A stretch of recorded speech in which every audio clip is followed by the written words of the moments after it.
Atensyon, makinig kayo mga Filipino senior citizens.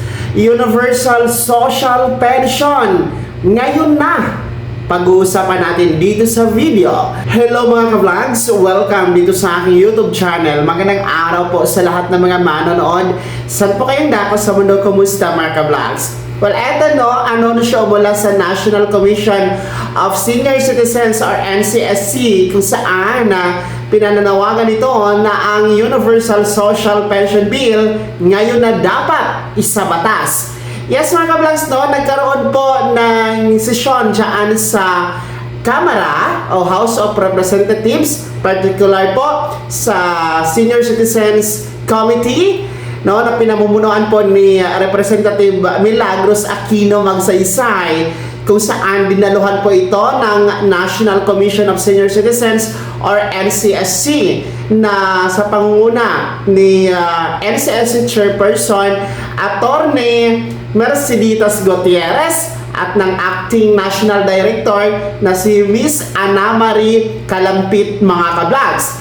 Well, ang sesyon na ito ay may kinalaman po sa Universal Social Pension Bill na pinanukala po ng pangunahing may akda na si Representative Kembo dyan sa Kamara mga ka-vlogs. Ayon po kay Attorney Merceditas Gutierrez na napapanahon na, dapat ngayon na isabatas na ang Universal Social Pension Bill dahil nga po dito sa mataas ang presyo ng langis, syempre naapektuhan din po ang presyo ng mga basic needs gaya ng pagkain, gamot at iba pa. Kaya nararapat itong isabatas nang sa ganon ay makatulong po kahit papano sa ating mga nakakatanda. Sa nasabing pagtitipon dyan sa Kamara mga ka-vlogs ay layunin din po nitong mangalap ng perma dyan sa mga mambabatas para suportahan itong Universal Social Pension Bill. Well, layuning mangalap ng perma at ikampanya na suportahan talaga ng ating mga mambabatas dyan sa Kamara itong Universal Social Pension Bill para ma-approve na po mga ka-vlogs. Matatandaan po kasi na inaproba na ito ng House Committee dyan sa Kamara noong December 2025. At ngayon po ay nakatakda na itong isalang o dalhin po sa plenary dyan sa House of Representatives.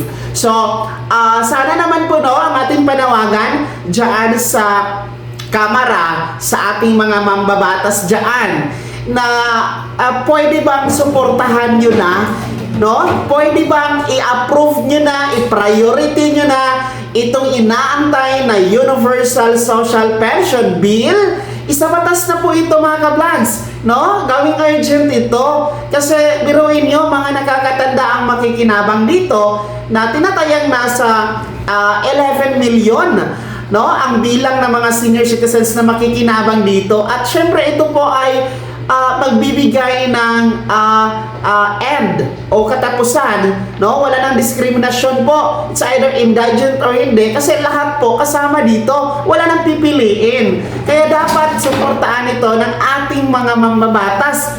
Well, gaya nga ng sinabi ni Mr. Floro Francisco, ang founding president ng Seniors of Senior Citizens Association Incorporated sa isang panayam, na hindi sila naniniwala. Ako rin po, hindi tayo naniniwala na walang pera ang pamahalaan dahil sinabi daw po ng Department of Budget and Management or DBM na walang pondo sa 1,000 piso na buwanan pensyon under the Universal Social Pension Bill mga ka-vlogs. Kaya ang proposal nila gawing 500 pesos monthly. Tayo hindi naniniwala din po dyan dahil maraming pera ang gobyerno, napupunta lamang po sa mali-malitang ninanakaw ng ilang mga gahaman po, sa posisyon, mga corrupt natin, mga buaya natin na mga politiko, Pwera na lang po sa mga matitino dyan. Kaya ito pong NCSC sa ngayon, kasama, ang Senior Citizens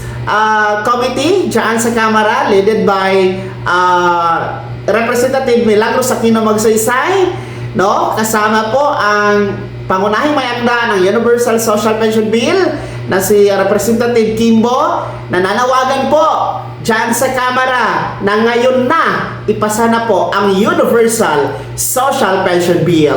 Kaya naman mga lolo at lola, kayo po ba? Pabor po ba kayo dito sa panawagan na talagang urgent ngayon na ipasa itong Universal Social Pension Bill dahil nga po sa mataas na presyo ng langis at mataas na presyo ng mga pangunahing bilihin? Ibahagi niyo po sa comment section na nasa baba, pakilakip ng buong pangalan at kung taga saan kayo. Kung bago ka pa lang sa aking channel o di kaya di ka pa nakasubscribe, click niyo muna ang subscribe button na nasa baba. Huwag kalimutan na pinutin ang notification bell, ilagay sa all para una ka sa mga balitang i-upload ko. Maraming salamat, God bless, mag-ingat mga ka-vlogs.